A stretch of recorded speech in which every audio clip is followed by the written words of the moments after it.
अब हम साथ चैप्टर नंबर 4 के कुछ इंपॉर्टेंट एमसीक्यूज देखने लगे हैं। चैप्टर नंबर 4 में से भी अगर किसी स्टूडेंट को कुछ भी नहीं आता, ये मैं एमसीक्यूज में वो वाले बताने वाला हूँ जो आप जुबानी याद रख सकते हैं, जो जुबानी याद कर सकते हैं।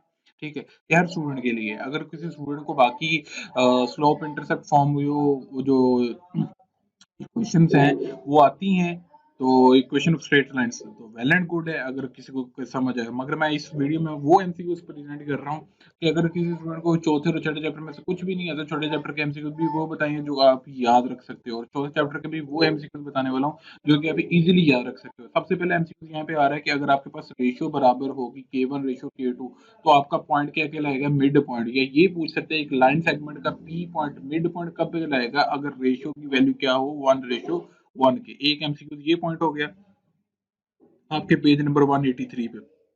साथ साथ हाईलाइट करते जाएं, ठीक है, मैं साथ साथ बताता जाता हूँ आपको।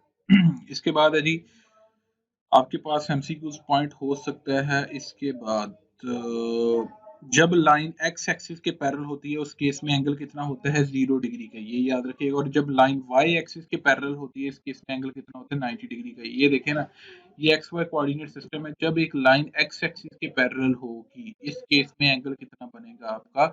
0 डिग्री का, क्योंकि ये एंगल यहाँ से स्टार्ट होना है, ये दोनों लाइंस पैरेलल हैं, तो जब भी दो लाइंस पैरेलल होंगी उस केस में एंगल 0 डिग्री का होगा हमेशा। इंक्लाइनेशन दूसरा नाम एंगल का होता है, यहाँ पे एंगल का दूसरा नाम इंक्लाइनेशन है।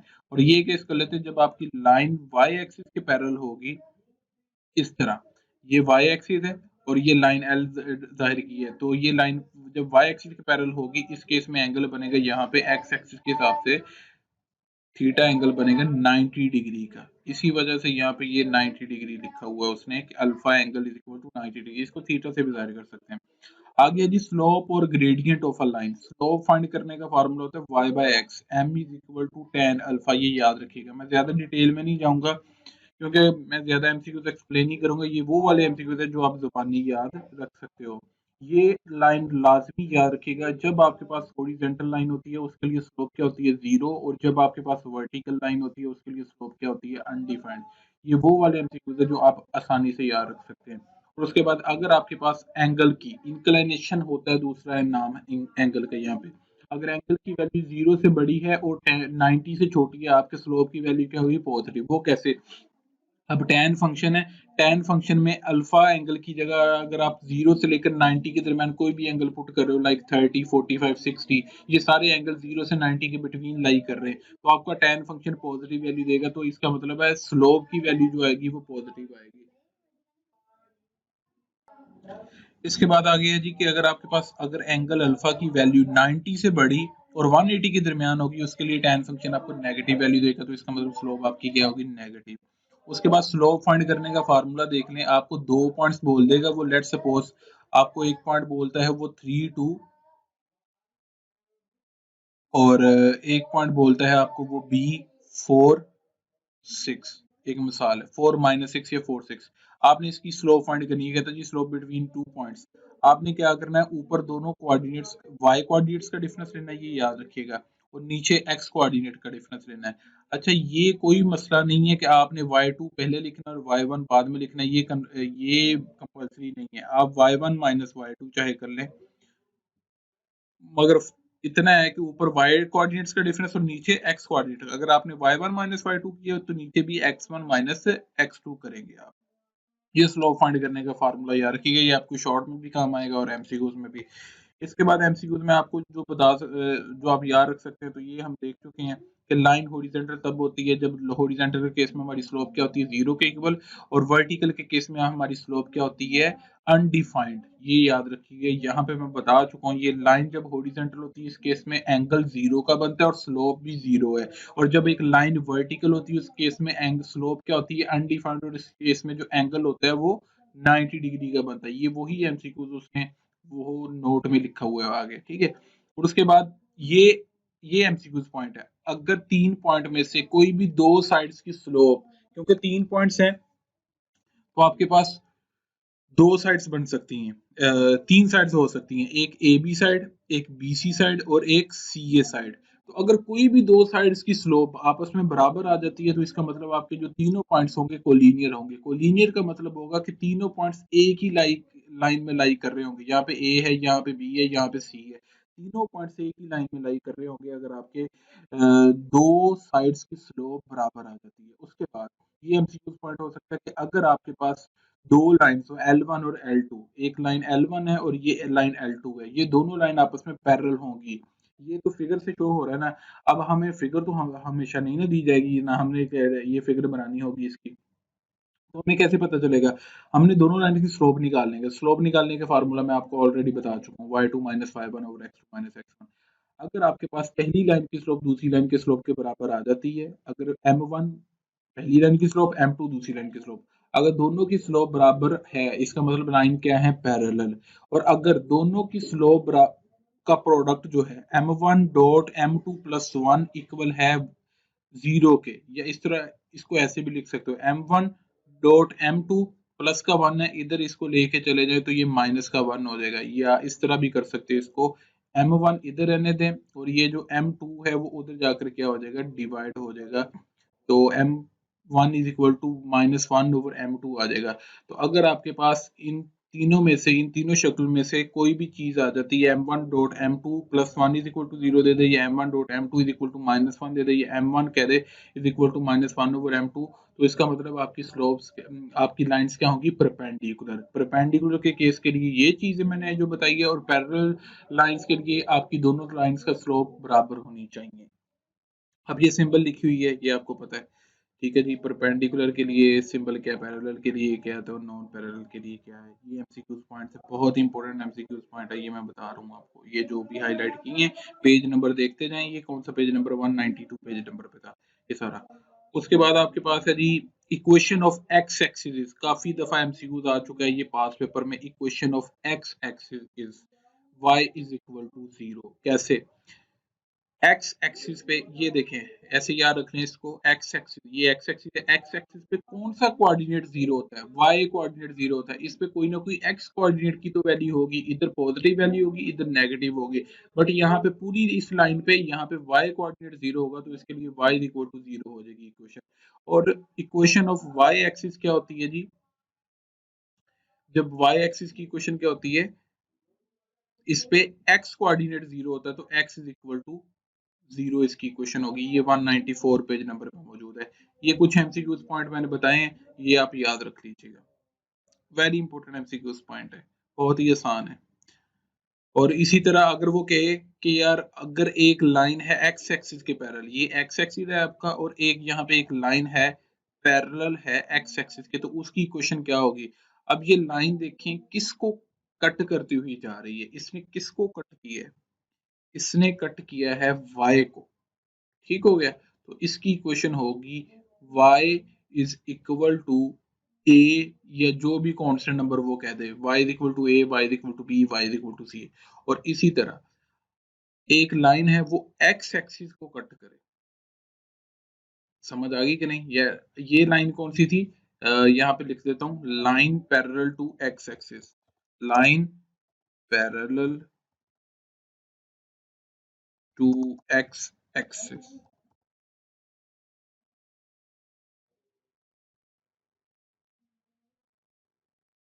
ये हमारे पास ये वो डायग्राम बनाई है। और यहाँ पे क्या है? Line parallel to y axis, ये वो वाली फिगर है। अब जब एक line parallel to x axis होगी तो फिगर से देख ले, जब एक लाइन एक्स एक्सिस के पैरेलल, ये देखें एक्स एक्सिस जिस डायरेक्शन में उसी डायरेक्शन में लाइन ड्रा की। अब लाइन किसको कट कर रही है? आपके वाई कोऑर्डिनेट, वाई एक्सिस को कट कर रही है, यानी इसकी वाई कोऑर्डिनेट की वैल्यू होगी Y is equal to positive A, या पॉजिटिव जो कोई भी constant number, Y is equal to A, any constant number हो सकता है। ठीक है? अब जब आपकी लाइन y एक्सिस के पैरेलल, ये आपका y एक्सिस है और ये आपकी लाइन है, और ये लाइन किसकी डायरेक्शन में? y की, यानी कि ऐसे y की लाइन है, y एक्सिस की लाइन है, y एक्सिस है ये, और ये एक लाइन l है। तो दोनों की डायरेक्शन सेम है, सही है, दोनों एक ही सिमत में, तो ये दोनों लाइंस क्या होंगी? एक दूसरे के पैरेलल। और जब एक लाइन l आपके y एक्सिस के पैरेलल होगी, इस केस में आपकी इस लाइन की इक्वेशन होगी x is equal to any constant number c, या कुछ भी कह दो, a कहना a कह लो, b कहना b कह लो। तो क्यों कैसे x इक्वल टू है, क्योंकि इस केस में इसने किस लाइन एक्सिस को कट किया है, इसने इस केस में x एक्सिस को कट किया है, तो इसके लिए इक्वेशन होगी x इक्वल टू c। ये मैंने आपको डिफरेंट सिनेरियोज बताए, ये एमसीक्यू पॉइंट याद रखिएगा। x इंटरसेप्ट क्या होता है, y इंटरसेप्ट क्या होता है, ये याद रखिएगा आप। जब भी एक लाइन इंटरसेक्ट करती है एक्स एक्सिस को, ठीक है, उसमें जो एक्स कोऑर्डिनेट की वैल्यू होती है वो आपका एक्स इंटरसेप्ट कहलाता है, और जब एक लाइन वाई एक्सिस को कट करती है उसमें जो वाई कोऑर्डिनेट की वैल्यू होती है वो आपका वाई इंटरसेप्ट कहलाता है। लेट्स सपोज वो कहता है जी line cut X axis at 0 5, ठीक है, लाइन कट वाई एक्सिस है, सॉरी वाई एक्सिस को कट किया, ये वाई एक्सिस को जी एक लाइन ने कट की है, लेट्स सपोज, ठीक है, अब मैं पूरा नहीं लिख के दे रहा, आपसे पूछते हैं y intercept is, y intercept होगा जो वाई कोऑर्डिनेट की वैल्यू है, ओके।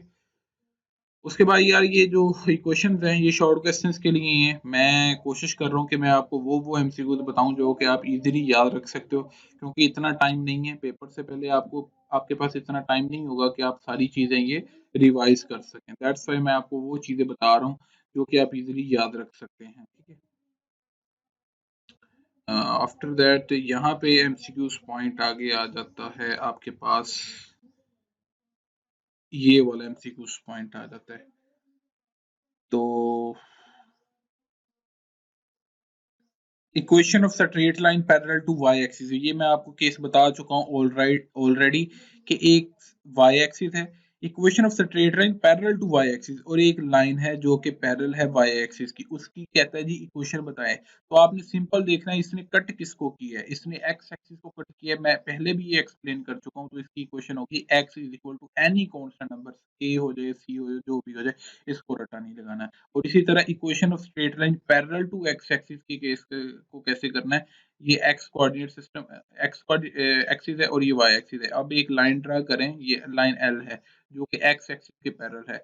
इस केस में आपकी लाइन ने किसको कट की है, वाई एक्सिस को कट की है, ठीक है, जिस पॉइंट पे कट की है वहां पे जो वाई कोऑर्डिनेट की वैल्यू है वो कोई ना कोई कांस्टेंट नंबर होगा, वाई कोऑर्डिनेट को इसने कट किया है, तो इसके लिए इक्वेशन होगी y is equal to any constant number a कह लें या कुछ भी कह लें, तो इस केस में स्ट्रेट लाइन की इक्वेशन जब वो x एक्सिस के पैरेलल होगी y is equal to a होगी, तो ये याद रखिएगा।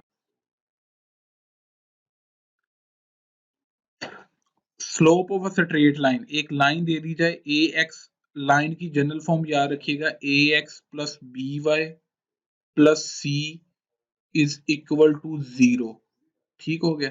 अब ये लाइन दी है, लेट सपोज वैल्यू ऐसे दे देगा वो 2x प्लस 5y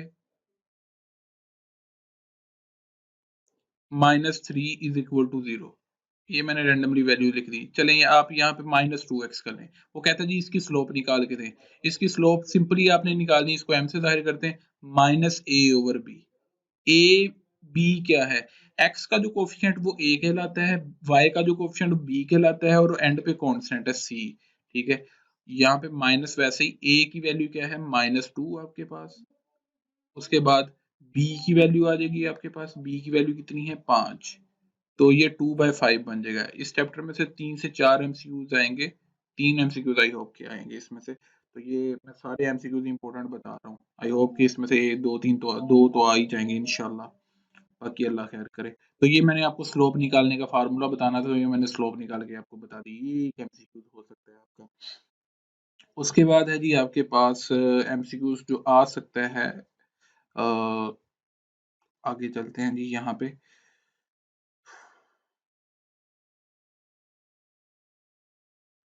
जी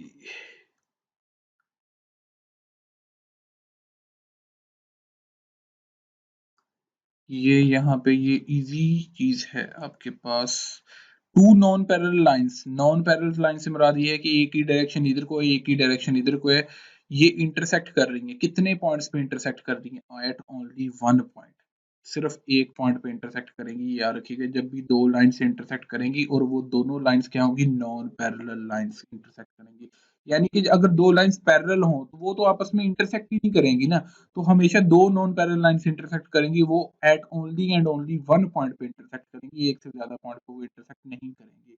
उसके बाद है जी पॉइंट ऑफ इंटरसेक्शन के लिए कुछ कंडीशन होती है, लाइन इंटरसेक्ट तब करेंगी, ठीक है, जब a1 b2 minus a2 b1 not equal to 0। ठीक हो गया, ये याद रखिएगा। लाइन इंटरसेक्ट करेंगी जब a1 b2 minus a2 b1 not equal to 0। समझ आई कि नहीं? सोल्यूशन एग्जिस्ट नहीं करेगा यानी कि लाइन इंटरसेक्ट नहीं करेंगी, लाइन पैरेलल होंगी उस केस में जब आपका a1 b2 minus a2 b1 बराबर आ जाएगा 0 के। अगर वो 0 के इक्वल नहीं आता तो लाइन इंटरसेक्ट करेंगी, लाइन कहलाएंगी नॉन पैरेलल। इस केस के लिए है लाइन नॉन पैरेलल। और लाइन इंटरसेक्ट भी तभी करती हैं, आपको पता है, वो जब वो दोनों लाइंस क्या होती हैं, आपस में नॉन पैरेलल लाइंस होती हैं। तो ये कंडीशन है जिसको मैंने हाईलाइट किया, लाइंस टू इंटरसेक्ट। दो लाइंस के इंटरसेक्शन के लिए ये कंडीशन दी गई है, ये मैं इसको हाईलाइट किया, ये याद रखिएगा। और लाइंस इंटरसेक्ट कब नहीं करेंगी, जब a1 b2 minus a2 b1 0 के इक्वल होगा, यानी कि लाइंस जब पैरेलल होंगी, सोल्यूशन आपका एग्जिस्ट नहीं करेगा। इसके बाद है जी कंडीशन ऑफ कॉन्करेंसी। तीन लाइंस दी जाएंगी, वो कहेगा जी ये कॉन्करेंट हैं या नहीं है। अच्छा, ये शॉर्ट के लिए, ये एमसीक्यूज के लिए नहीं हो सकता, इसको स्किप कर देते हैं हम। An infinite number of line can pass through a point. एक पॉइंट में से कितनी लाइंस पास कर सकती हैं? Infinite number of lines pass कर सकती हैं। ये एमसीक्यू पॉइंट है। साथ साथ पेज नंबर देखते जाएंगे, 209 पेज नंबर पे जब आपने बुक ओपन की होगी तो आपको साथ साथ पता लगता रहेगा। ये एमसीक्यू पॉइंट है। आप पेपर पे जाने से पहले ये एमसीक्यू एक दफा लाजमी कर लीजिएगा, ये वीडियो आपके बहुत काम आने वाली है। उसके बाद है जी distance from point to line. Point to line distance formula याद रखिएगा। आपको एक लाइन दी जाएगी, let suppose 2x minus 3y plus 5 is equal to 0। Randomly एक लाइन ले ली है और एक पॉइंट ले लिया जिससे आपने डिस्टेंस कैलकुलेट करना है, 2 और -1 ले लिया लेट सपोज आपने। ठीक है, तो ये जो पॉइंट के कोऑर्डिनेट हैं ये आपके बेसिकली हैं x1 और y1। और ये जो लाइन है उसके कोफिशिएंट है, ये a है, ये b है, y के साथ जो है ये c है। तो ये फार्मूला आपने याद रखना है, एक पॉइंट से लेकर एक लाइन तक का जो डिस्टेंस है, a x1 plus b y1 plus c over under root a square plus b square, ऊपर मोड होना चाहिए। मोड का काम ये है कि आपका डिस्टेंस हमेशा पॉजिटिव आएगा, डिस्टेंस कभी भी नेगेटिव नहीं आएगा। ये शॉर्ट क्वेश्चन भी इंपॉर्टेंट है, एमसीक्यूज के लिए भी आप इसको याद रखिएगा। अंडर रूट है आ जाएगा ए की वैल्यू का स्केयर, ए की वैल्यू इस केस में, अब ये जो लाइन दी है 2 है तो यहाँ पे 2 का स्केयर आ जाएगा, सही हो गया। प्लस यहाँ पे -3, ये जो बी की वैल्यू है -3। अब ये पेन से इस तरह की लिखा जा रहा है, पेंसिल से ये जो है जैसा भी है इसको कबूल करिएगा, ये लिख दिया। ऊपर हमने क्या करना है जी, ए x1 ए की वैल्यू और x1 2 आ जाएगा, प्लस b की वैल्यू जो कि -3 के इक्वल है, और आगे y1 की वैल्यू चाहिए, यानी कि ये जो पॉइंट का y कोऑर्डिनेट है वो -1 आ जाएगा, सही हो गया जी। और आगे हमें चाहिए प्लस c की वैल्यू, कांस्टेंट की वैल्यू प्लस यहाँ पे 5 है। ओके, इस तरह आप इसको सोल्व कर सकते हैं। ये मैंने ऊपर लिखा हुआ 2 इंटू 2, ये 4 बन जाएगा, -3 और -1 मल्टीप्लाई होकर 3 बन जाएगा, और ये +5,